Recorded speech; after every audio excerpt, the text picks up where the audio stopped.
Archives of Prasar Bharati presents the timeless treasure of golden era.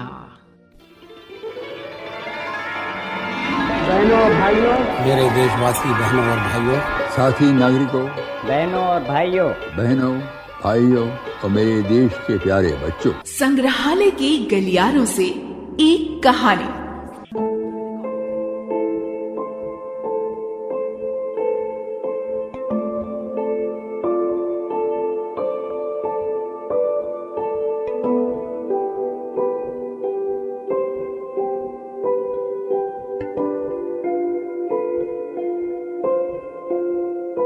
रिश्ता चाहे जो भी हो, अगर उसमें भरोसा ना हो तो उसकी गर्माहट कहीं खो जाती है।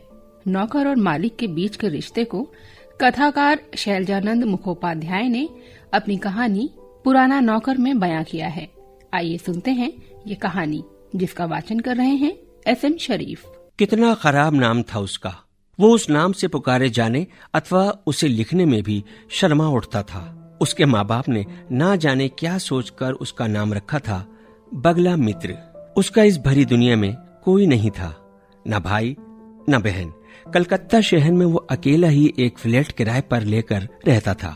अभी तक उसकी शादी भी नहीं हुई थी और ना ही अब इच्छा ही हो रही थी। वो एक अच्छी कंपनी में नौकरी करता था और दफ्तर का बड़ा बाबू कहलाता था। परंतु जब कलम उठाकर चिट्ठी में अपने दस्तखत करने लगता तो बगला मित्र के स्थान पर बी मित्र लिखकर ही वो चिट्ठी समाप्त करता था। बगला मित्र के 2 नौकर थे, एक खाना पकाने वाला और दूसरा घर की देखभाल करने वाला। दूसरा नौकर काफी पुराना था और उसका नाम श्यामानंद था। कभी कभी बगला उससे बोलता, कितना अच्छा नाम है श्यामानंद, तू उसे मेरे नाम के साथ बदल ले। बगला को किसी भी चीज के प्रति अनुराग नहीं था। सारा का सारा घर श्यामानंद के ऊपर छोड़ रखा था और श्यामानंद भी इस जिम्मेदारी को पूरी तरह निभा रहा था। एक तरह से बगला मित्र का वही सब कुछ था। एक बार श्यामानंद को उसका बिस्तर साफ करते समय उसके तकिए के नीचे कुछ रुपए पड़े दिखाई दिए। गिना तो कुल मिलाकर 130 रुपए थे।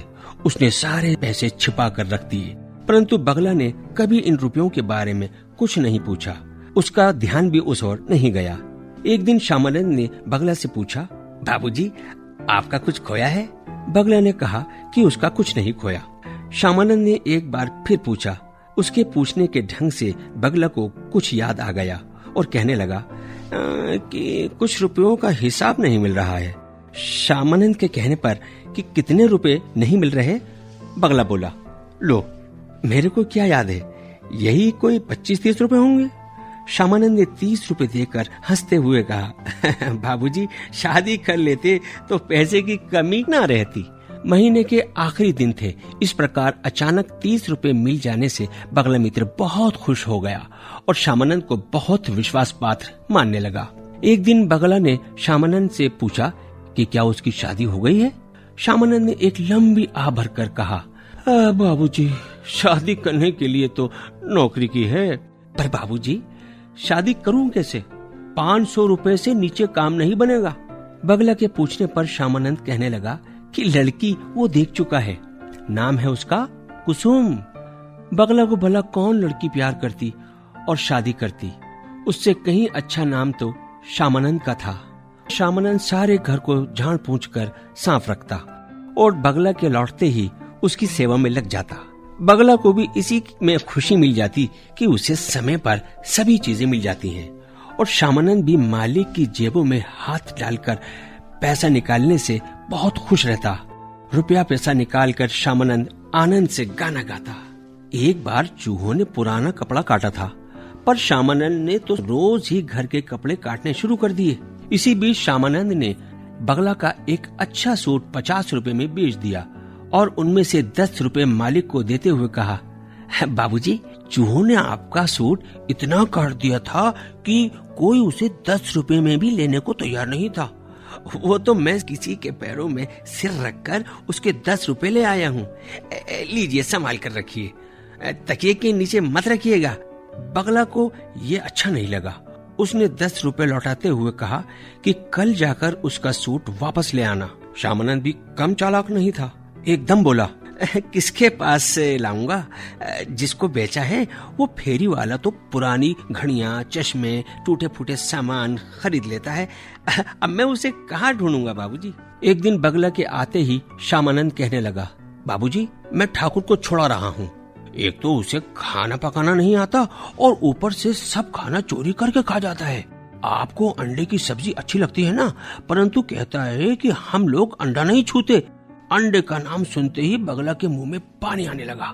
पर उसने श्यामानंद से पूछा, अगर ठाकुर को छुड़ा दोगे तो खाना कौन पकाएगा? श्यामानंद ने एकदम जवाब दिया, मैं पकाऊंगा। महीने में 30-40 रुपए बच जाएंगे और आपको अंडे की स्वादिष्ट सब्जी मिलेगी। बगला ने चाय पीकर कहा, तेरी मर्जी जो कर, मेरे को बाद में किसी चीज के बारे में ना पूछना। अब तो श्यामानंद की खुशी का कोई अंत ना था। उसने पड़ोसी से पूछकर अंडे की सब्जी बनानी भी सीख ली। पर श्यामानंद की तकदीर खराब थी। दफ्तर में बगला से किसी ने उसका नाम पूछा था। तभी से बगला का दिमाग गर्म हो उठा था। वो इसी मूड में घर लौटकर आया और खाना लगाने के लिए श्यामानंद को आवाज दी। अंडे की सब्जी देखकर थोड़ा दिमाग तो शांत हुआ, लेकिन कब तक? जैसे ही मुंह में सब्जी डाली तो सर तक आग सी लग गई। सब्जी में बला का नमक और मिर्च थी।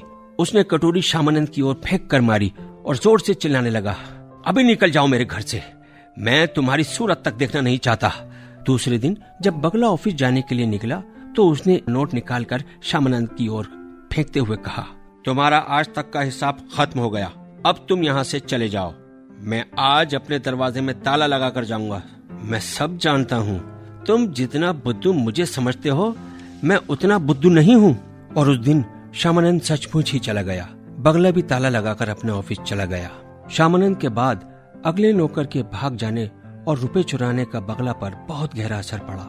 उसने कसम खा ली कि वो अब कोई नौकर न रखेगा। उसने रसोई का सब सामान बाजार से खरीदा और अपने आप खाना बनाना शुरू कर दिया। परंतु एक दिन अजीब घटना घटी। रविवार के दिन होटल से खाना खाकर वो सारा दिन घर में सोता रहा। शाम को स्टोव पर चाय का पानी चढ़ाकर अखबार पढ़ रहा था। इसी बीच एक लड़की बिना झिझके अंदर चली आई और बगला को नमस्कार करके उसके पास बैठ गई, जैसे कि वो बगला को वर्षों से जानती हो। उसकी उम्र ना तो बहुत कम थी और ना ही बहुत ज्यादा। वो काफी सुंदर थी। बगला तो एकदम हड़बड़ा उठा। वो समझ नहीं पा रहा था कि ये लड़की कौन हो सकती थी। कुछ देर बाद संयत होने पर उसने पूछा, आप कौन हैं? कहिए, मैं आपके लिए क्या कर सकता हूँ? लड़की ने मधुर मुस्कान के साथ कहा, मैं भवानीपुर से आई हूँ। आप मुझे नहीं पहचान पाओगे, लेकिन मैं आपको अच्छी तरह जानती हूँ। आपका नाम बगला मित्र है ना? बगला को उसकी धीमी धीमी मुस्कान बहुत भली लग रही थी। फिर भी अपना नाम उसके मुंह से सुनकर उसे बहुत आश्चर्य हुआ। लड़की उसकी बौखलाहट पर हंस पड़ी और कहने लगी, शायद आप चाय बना रहे थे, क्योंकि केतली से धुआं उठ रहा है और पानी भी उबल रहा है। बगला जी, आप बैठे, आज मैं आपको चाय बनाकर पिलाऊंगी। बगला को ऐसा लग रहा था कि वो कहीं दूर सपनों की दुनिया में खो गया है। उसे बहुत देर तक ये भी पता न चला कि लड़की चाय बनाकर उसके सामने रख चुकी थी और अपनी कुर्सी भी उसने बहुत नजदीक सरका ली थी, बिल्कुल बगला के बराबर। उसने फिर बगला का नाम लेकर पुकारा तो वो हड़बड़ा कर उठ बैठा और उसकी इस हरकत पर लड़की फिर खिलखिलाकर हंस पड़ी। बगला इस बार झेप गया। वो धीमे धीमे चाय पीने लगा। वो लड़की कहे जा रही थी, अरे अरे, आपका तो हाथ जल गया है, लगता है अपने हाथ से खाना बनाते हैं। आप शादी क्यों नहीं कर लेते? अच्छा, चाय पीकर जल्दी से तैयार हो जाओ, आज मैं तुम्हें अपने घर ले जाऊंगी। आप ऐसी अजीब नजरों से क्या देख रहे हैं? घर में मेरी माँ है, छोटा सा भाई है और एक छोटी सी सुंदर गुड़िया है। अरे आप तो गुड़िया के नाम पर चौक उठे। ये छोटी सी गुड़िया मेरी छोटी बहन बसंती है। आप देखेंगे तो देखते रह जाएंगे। हाँ, पसंद आ जाए तो शादी कर लेना।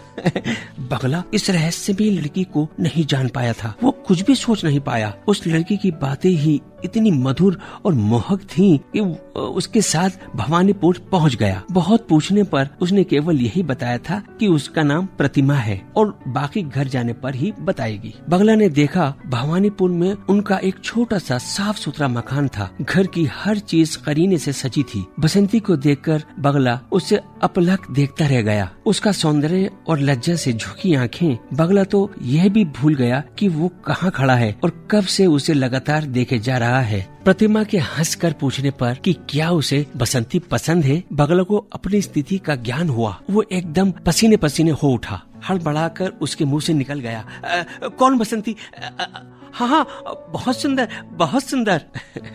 प्रतिमा और उसकी माँ बहुत प्रसन्न हुई। प्रतिमा की माँ ने कहा, बेटा तुम्हारे यहाँ श्यामानंद नौकर होता था ना, उसी से तुम्हारे बारे में सब कुछ पता चला। वो लगभग 1 महीना हमारे पास रहा, अब किसी और के पास नौकरी करने लगा। बेटी बसंती खाना तो लगाओ, और हाँ अंडे की सब्जी देना मत भूलना। श्यामानंद कहता था आपको अंडे की सब्जी बहुत अच्छी लगती है, आज बसंती ने अपने हाथ से बनाई है। प्रतिमा भी हंसते हंसते बोली, श्यामानंद कहता था उसके हाथ का खाना बाबूजी बहुत पसंद करते थे और उसे ढेर सारी बख्शिश दिया करते थे। बगला को आज श्यामानंद का झूठ बोलना भी बहुत अच्छा लग रहा था। उसका दिल बार बार पुलकित हो रहा था।